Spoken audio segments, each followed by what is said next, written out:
problem is, and I don't think the current version of the Big Bang can account for it. Okay. And the reason for this is not some profound physics argument, it's just common sense, right? How can you incorporate something into your model if you don't even know what it is?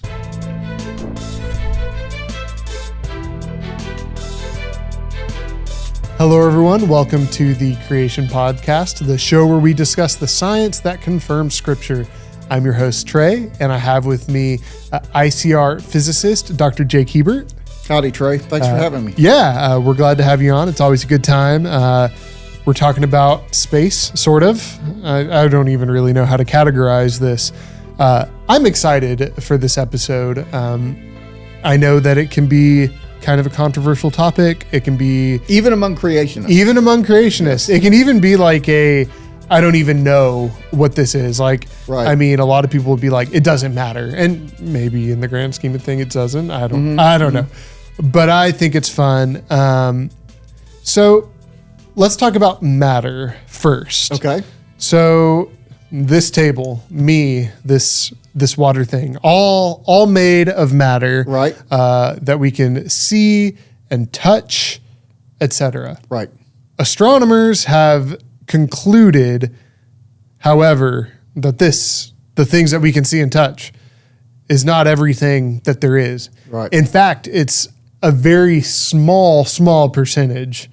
And they say that everything else is something invisible called dark matter. There we go. Right. All right. Dark matter, yes. Which really invokes some of those sci-fi, vibes. Right. But so I want to talk a little bit about, and we'll also get into dark energy. That's something we'll talk about here. But I want to talk a little bit about dark matter and the origin of the idea of dark matter.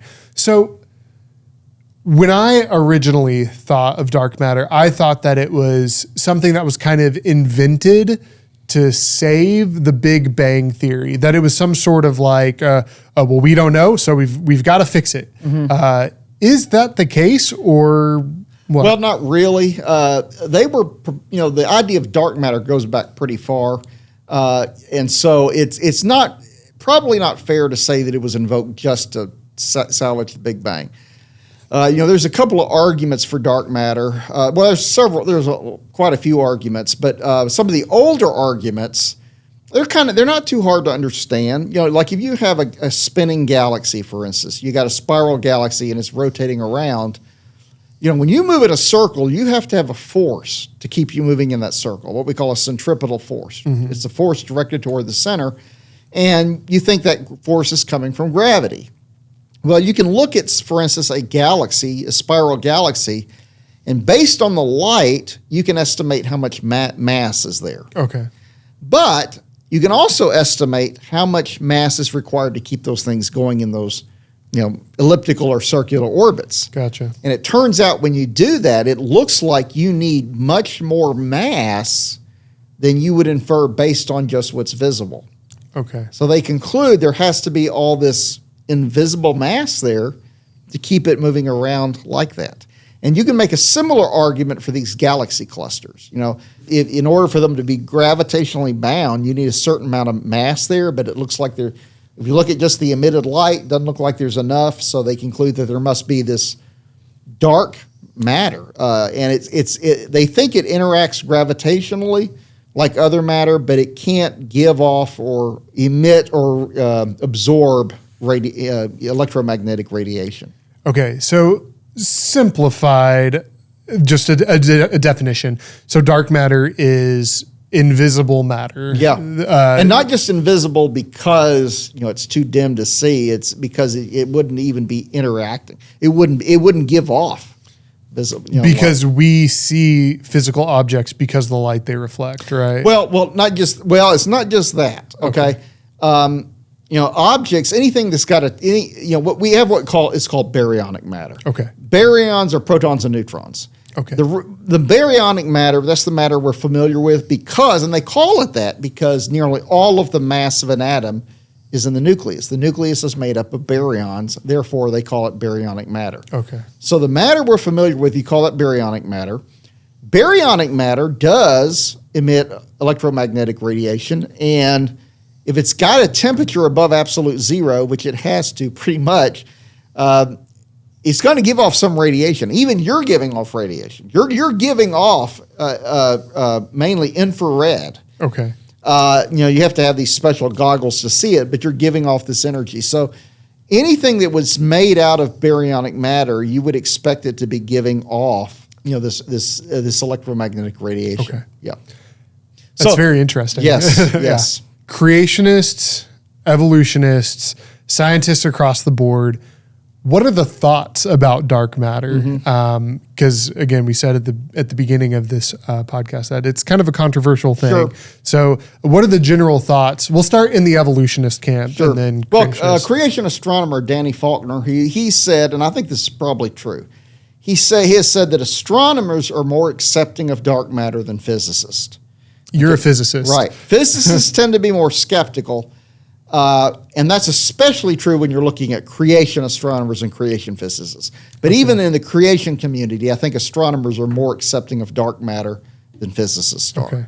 And just, I'll just lay my cards on the table. I'm pretty skeptical. Okay. I'm skeptical, but not everybody agrees. Danny Faulkner is a big proponent of dark matter. And I'm sure there's some other creation astronomers out there as well. But I tend to be skeptical. Okay. And we can get into the reasons for that later. Sure. But just because you're skeptical doesn't mean that you're not knowledgeable about the topic at hand. Right. Because you have to do some research Sure. to come up with the skepticism. Okay. So as far as like evolution, however, I imagine that dark matter has become pretty important to the model. Why is that? Well, How is that? since they've accepted it, they've incorporated it into their evolutionary models. Okay. It's sort of they've used it to explain star and galaxy formation, which is great. Okay, the thing is though, we don't really know what this stuff is, or even if it really exists. So, is that really valid to do that? That's an issue. But they have incorporated it, because of they finally. Danny Faulkner points out they were sort of dragged kicking and screaming. They didn't want to accept dark matter at first. They had to. Yeah, but again, I'll give you an example though. Some of the arguments, I question. For instance, I gave you that example of the spiral galaxy. Right. Okay. Well, you're implicitly assuming when you make that argument that these objects are gravitationally bound. To give you a simple example, let's say you're swinging a ball around on a string. Okay. Okay. And just as a really bizarre example, let's suppose it takes 100 million years for this thing to make one loop. Wow. Okay. And let's suppose, that you cut the string. Okay. All right. Now, once you cut the string, that ball is going to start moving in a straight line. Let's say you observe the ball for 100 years. Are you going to be able to tell whether or not the string has been cut just by looking at the motion of the ball? No. Yeah. Probably not. Yeah. Okay, because it hasn't moved far enough. Okay. And so when you make that argument, you're implicitly assuming, that they are gravitationally bound. Now, and creationists don't necessarily have to make that assumption. Now, Danny Faulkner, he says, creationists shouldn't make that argument because he says, creationists have made these arguments about how the stability of galaxies, that's an argument for design. And then you turn around and say, it's unstable because you're trying to make a young universe argument. He says that's intellectually schizophrenic. And he's right, It is. Now, I personally have never made that argument. Right. Okay, I've never said, the stability of galaxies is an argument for design. And I'm not trying to take a position one way or the other, but I'm saying that creationists need to be aware of that. They need to be aware that when you're making that particular argument, you're implicitly assuming something that as a creationist, you don't necessarily have to make that assumption. You don't necessarily have to assume that it's gravitationally bound. Okay. Maybe it is, maybe it isn't. We don't know. We haven't been observing it, quote unquote, long enough. So I'm just saying that creationists need to be aware of that. Okay. Yeah. That does make a lot of sense. Yes. So Big Bang cosmology, has this dark matter composed of exotic and never before detected except through, like, I guess indirectly through the computations that you mentioned. Well, yeah, they're hypothetical. There's no hard evidence so far that this, and it's exotic dark matter. Oh, exotic. The reason for that is baryonic matter doesn't seem to really work. There's reasons for that. Also, the Big Bang model, it gets really convoluted. It's all right. One of the main arguments for the Big Bang is that the Big Bang successfully predicts, and I'm putting that word in quotes, the amount of hydrogen and helium in the universe. Okay. Well, it turns out that in order for it to make that prediction, there's an adjustable parameter, a knob or dial that they can turn. It's called the baryon to photon ratio. Now, photons are units of light energy. Right. Photon packets. Yes, exactly. So they think that the vast majority of photons in the universe are in what they call that cosmic microwave background radiation. Okay. So you can pretty much neglect everything else. So they think they know how many photons are out there. They can pick this number to give you the right amounts of hydrogen and helium, but once they do that, they're locked in, and it also tells you how many baryons there are. Well, based on other arguments, they're convinced that that's not enough to account for the dark matter. Okay. So the Big Bang can provide maybe 15 or 20% of that matter, the baryonic matter. Okay. And for a while there, they were having trouble accounting for half of that. Now they claim, well, maybe we can't account for it. Well, okay. But you still got this 85%. It's a pretty big percent. That they say has got to exist, and it can't be made out of baryons because the Big Bang can't produce enough baryons. Now, you could turn the knob and maybe get the right amount of baryons, but then you can't account for hydrogen and helium. Gotcha. So it's kind of like a guy who's trying to sleep with a blanket on the bed, but his blanket's too short. He can cover his feet and he can cover his torso, but he can't do both. That's kind of the way this is with the Big Bang. Okay. They can't have it both ways. So then you can, they say, okay, well, so it's got to be this exotic dark matter. Okay. And it's not just coming from the Big Bang. You can probably make a physical argument as well. But the argument is it has to be this something other than baryonic matter. It can't be made out of atoms. Well, there's other forms of non-baryonic matter, neutrinos, free electrons, things like that. Okay, what are those? Well, just free electrons are just electrons that aren't bound to an atom. Okay. Neutrinos are these tiny little subatomic particles. You've just about plumbed my knowledge on that. There you go. I'm not a particle physicist. Why not? No. But there are other forms of matter out there. Okay. But the problem is they've ruled those out. Okay. So if you've ruled out all the known forms of matter, the only thing left is hypothetical exotic stuff. Okay. And they've been looking hard for it, and they haven't been able to find it. Now, one of the reasons I'm a little bit skeptical about this exotic dark matter is, and again, I'm not a particle physicist. Right. Okay, I'll freely admit I'm not an expert on this, but based on the reading I've done, I get the sense that two of the main candidates for dark matter, what they call axions and sparticles, these exotic particles, I get the sense that they're being invoked in order to solve fine-tuning problems in particle physics. Problems in quotes.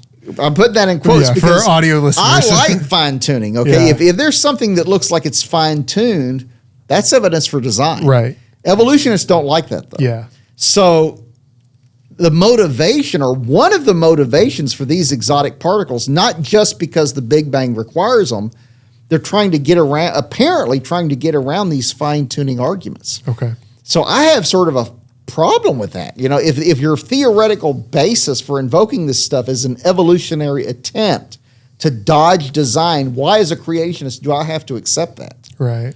So, and there's another problem with dark matter. Here's the thing. They've convinced themselves that dark matter has to exist, okay? It's got to be about 85% of all the matter out there. The problem is, and I don't think the current version of the Big Bang can account for it. Okay. And the reason for this is not some profound physics argument. It's just common sense, right? Right. How can you incorporate something into your model if you don't even know what it is? Right? It's kind of like, I like to use this analogy. Let's say you got a chemistry student in high school. Okay. And it's a chemistry class. The teacher has a chemical equation on the blackboard, and she goes, Johnny, do you understand this chemical equation? And he goes, yes. Great. What are the end products of the reaction? He goes, I don't know. Well, do you really understand it? Okay. Right. So, by their own admission, Big Bang scientists are claiming that 85% of the matter in the universe is unknown. And it's worse than that because they got something called dark energy. Okay. It's even flakier, if you ask me, than dark matter. Okay, dark energy, I think most creationists are suspicious of dark energy. That's coming very much from a Big Bang interpretation of supernova data. They think the supernova are accelerating, but we think their Big Bang assumptions are skewing their interpretation of the data. So, but when you include dark energy, 95% of the energy content of the universe is unknown. So it's like you're saying that the Big Bang, you're sort of claiming you understand the process, how the universe evolved through time and came to be the way it is. But only 5%. Exactly. Yeah. You only know what 5% of it is. So that's like saying you understand the chemical reaction on the blackboard, but you don't know what the end product is. Okay. Or that you understand a cake recipe, but you don't know what kind of a cake the end product is. And I think this is a point that creationists ought to be pounding home a lot more frequently. Yeah. Because to me, that is a very profound objection to the Big Bang. Yeah. If you, by your own admission, do not know what the universe is made of, you got no business telling people where it came from. That you know how it evolved over time, or how it came to be. Okay. To me, that's just ridiculous. And I think that's a point that needs to be made a lot more forcefully. Okay. Yeah. Wow. Yeah. That is, it's almost funny. It's almost humorous. Right. Okay. So you had mentioned dark energy. Right. So I have a little bit of a figure here that, and I pulled this from NASA's website. Right. So this is official numbers. Dark matter makes up about 27% of the universe if we're counting energy and matter. Right. I think, that's right. And that dark energy accounts for 68%. Those numbers may have changed a little bit since then, Okay. but that sounds roughly correct. Okay. What is dark energy then? If we don't know what dark matter is. Well, we don't know what that is either. But supposedly, again, this is assuming an expanding universe, this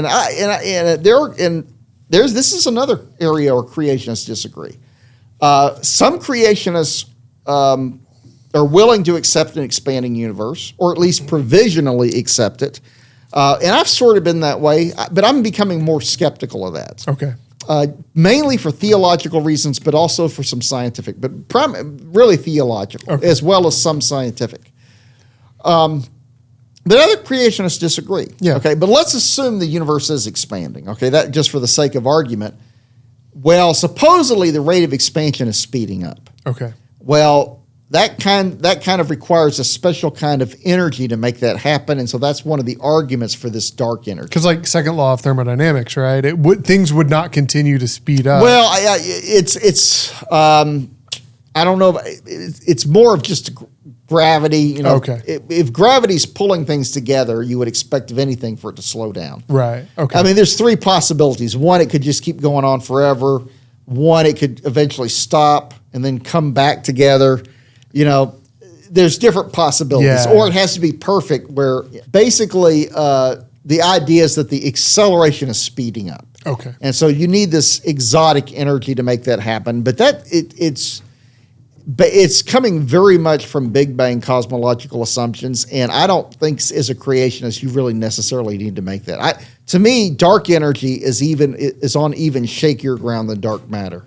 Okay. And I think most creationists would agree with that. Even those who accept dark matter, I think most of them would be skeptical of dark energy. Okay. Well, let's take a deep breath. Okay. How you doing? Doing okay. Doing good. Okay. it's time for our random science question of the day. Okay. I've got one that I think is actually really fun. Do you think that it is possible for a human in a spacecraft to leave our solar system? Why or why not? Okay. Well, it's theoretically possible for sure. Okay. But are we going to be able to do it? Is it feasible in our lifetimes? I think some of that depends on how soon the Lord's coming is. Right. I doubt that it's going to happen before the Lord Jesus comes back. Okay. But I do think when he comes back, he's going to let us explore outer space. Okay. Which I think is going to be great fun. And I think in a glorified resurrection body, you're not going to need a spaceship or spacesuits. True. And I think we're going to be able to explore. I think it's going to be great fun. I think we're going to be able to explore the solar system and the rest of the universe. And I'm really looking forward to that. Yeah. And I've said this before, and I'll say it again. I think this is one of the sad things about being an atheist. There's all these astronomers and astrophysicists out there who are atheistic. And they would love to explore the solar system. They would love to go out into deep space. But the thing is, it's basically impossible. Yeah. The technological limitations are just too great. There's just no way. But there is somebody who's got the power to make it happen. Right. And that's the Lord Jesus Christ, but they don't want to come to him. So I think in a way it's very sad that they don't want to come to him because he's got the power. He's the only one who's got the power to make that dream come true, and he can do it. Yeah. And we know that he delights in giving good gifts to his children. And so, sometimes I think we ought to appeal to evolutionist emotions more than we do.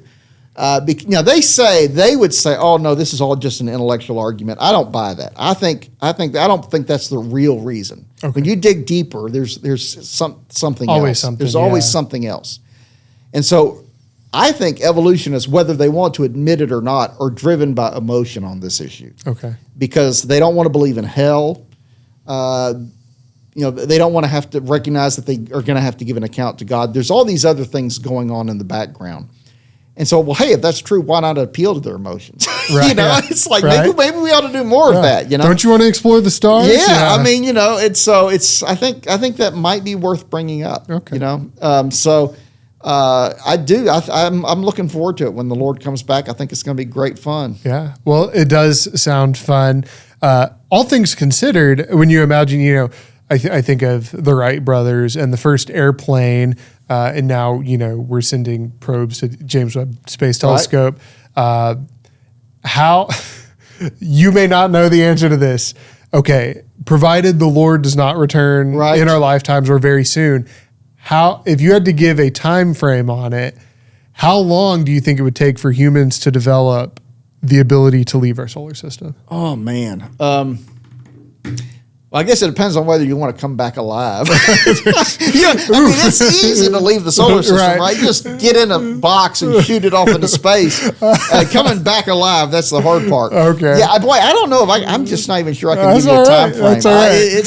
That wasn't even part of the question. I can tell you this, that even people like the late Carl Sagan, who was a big secular, atheistic, astronomer, astrophysicist, he was kind of pouring a wet blanket on manned solar, exploration of deep space because it's just so hard and so dangerous. And if I recall correctly, he was sort of saying, well, we just ought to use robots. Robots, that's the way to go. We should even, we should concentrate on trying to save, that's another issue. Save the planet, right?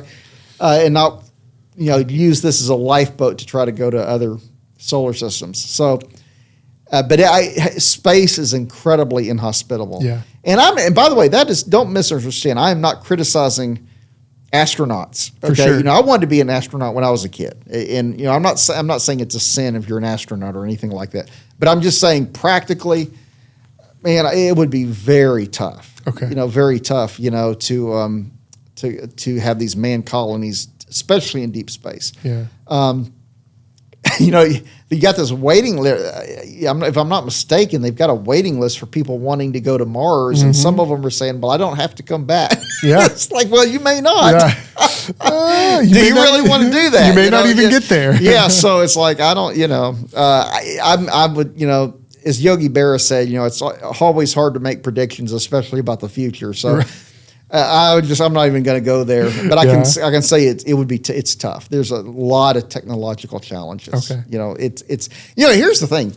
TV shows make it look so easy. Right. Well, I mean, you just hit a button and you go to the light Star speed. Trek, it looks so easy to have this self-contained environment, but they're on a soundstage. Yeah. It wasn't that long ago where they had this big experiment called Biosphere 2, where they were going to try to live in an entirely self-enclosed, self-sustaining environment for a significant amount of time, and it was a disaster. It just fell apart.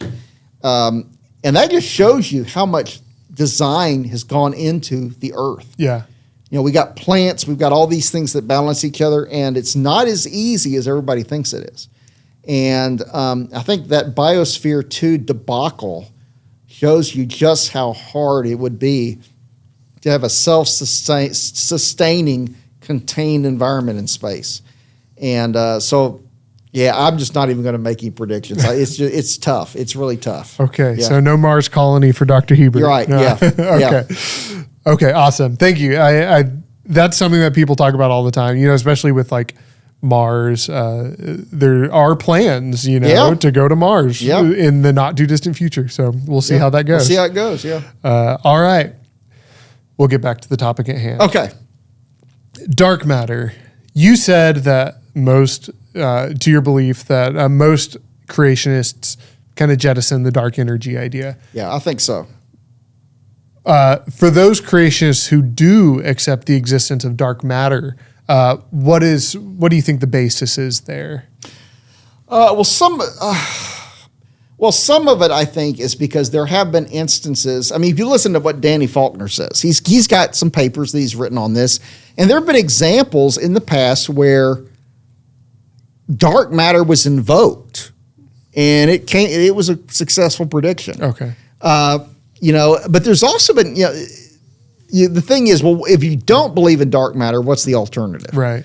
You've got these alternate theories about gravity. You have these things called modified Newtonian dynamics, where the idea is that our understanding of gravity breaks down when you're out in deep space, when you're in very low accelerations.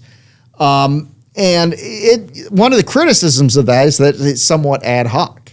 Okay. Now, but on the other hand, you can point to an example, and Danny Faulkner has admitted this, where we have invoked a new understanding of gravity, relativity theory. Yeah.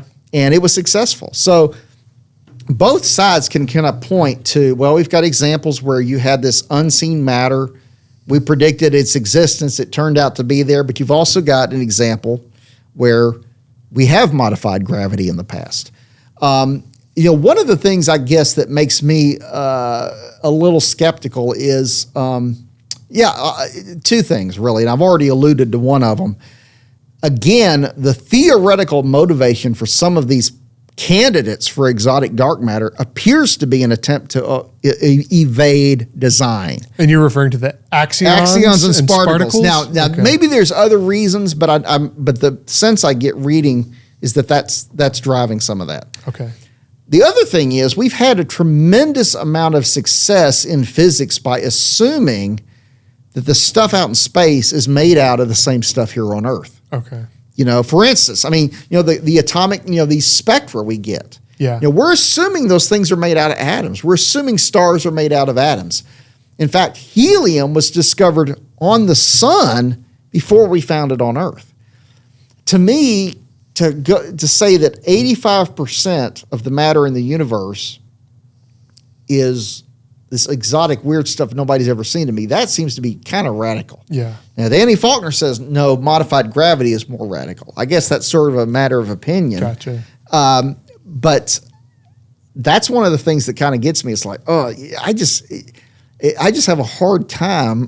It's just a little easier for me to think our understanding of gravity is a little bit off than to think you've got this weird exotic stuff out there.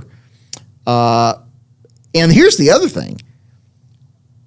In order to look for it, you've got to have some idea what you're looking for. Right. You have to have some theoretical idea, but it looks to me like the theoretical justifications for axions and sparticles, at least in part, is coming from an attempt to avoid design. So what's the theory? I don't even know what you would look, how to even know what to look for. Right. If it's nothing, right?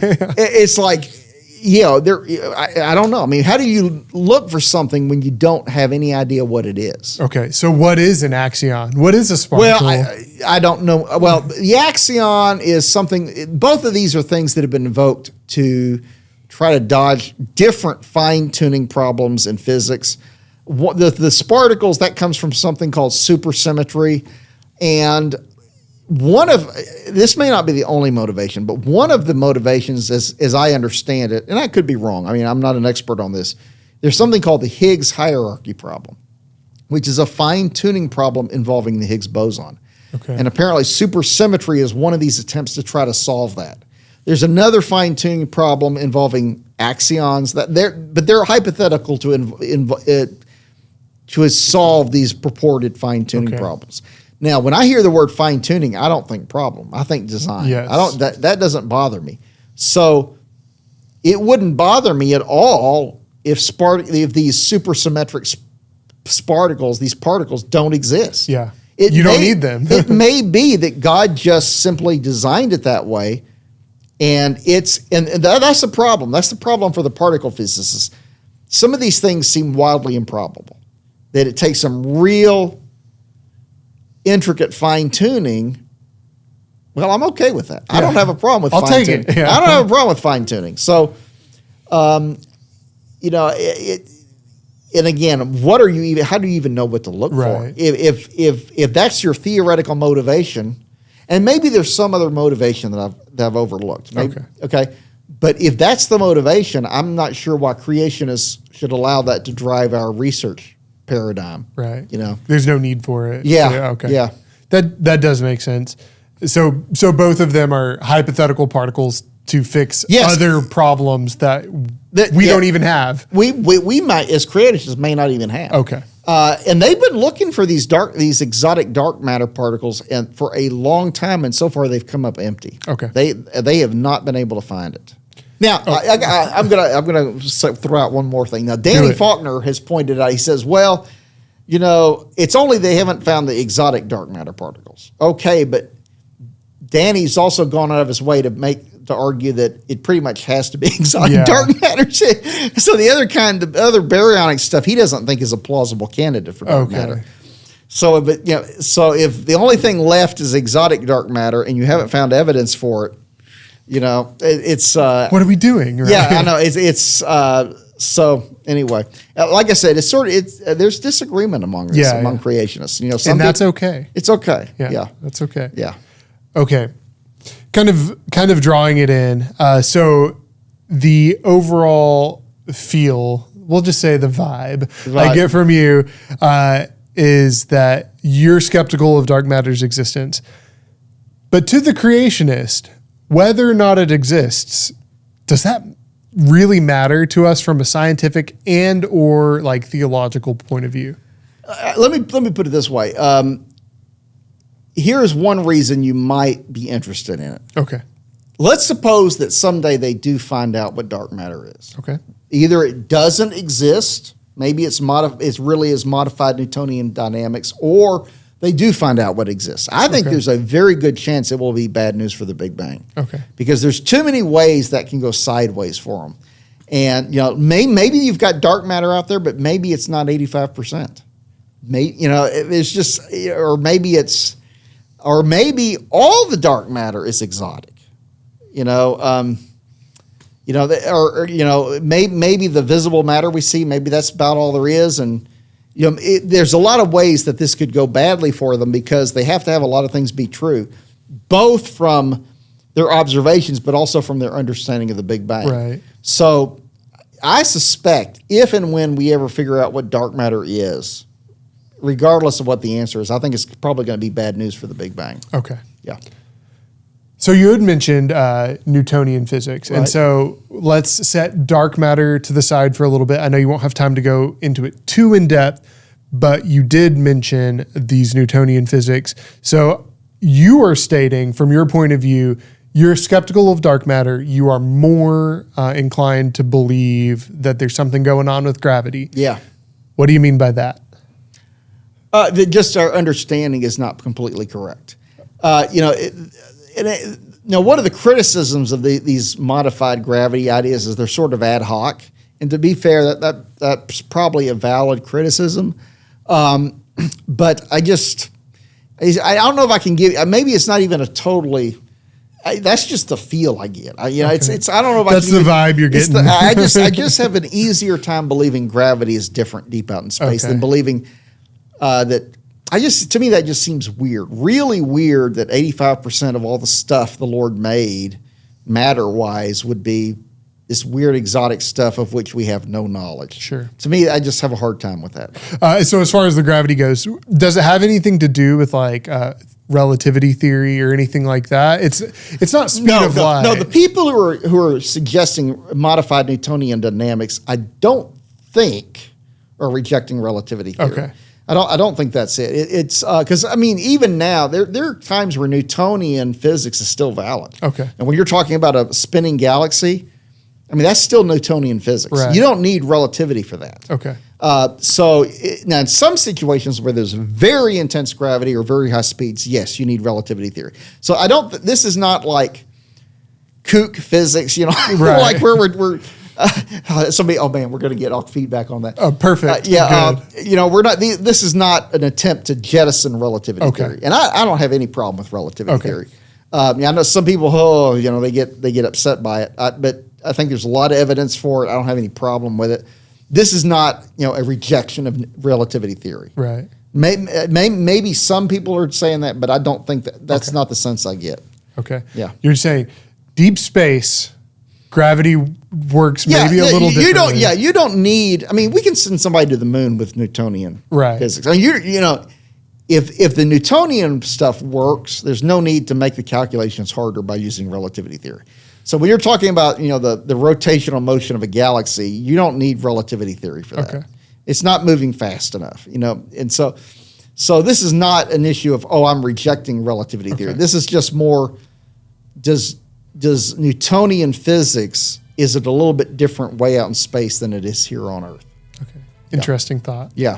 Maybe we'll, maybe when some more research comes out on that, we'll have to have a podcast on that because that sounds very intriguing. All right. Thank you. Sure. I know that this is kind of a wild topic and it's a lot of fun to talk about, a lot of fun to think about. Do you have any closing thoughts for our listeners and viewers? Again, I'm not going to fall on my sword on this, at least not yet. That's just sort of my inclination. Okay. Other creationists disagree. Okay, there's some creation astronomers who are totally okay with dark matter. I just personally am a little more skeptical. Okay. Yeah. But it's good to know both sides of that story. So thank you so much for being here. We always appreciate having you on. So, thank you. Appreciate absolutely. it. And to all of our listeners and viewers, thank you for tuning in and watching. We hope that you now know a little bit more about dark matter, this mysterious substance that may or may not exist. So thank you for tuning in. Make sure to give us a like, a share, subscribe, share this with your friends, any astronomy friends that you have who are like big into astronomy. That'd be great. And we'll see you next time on the Creation Podcast.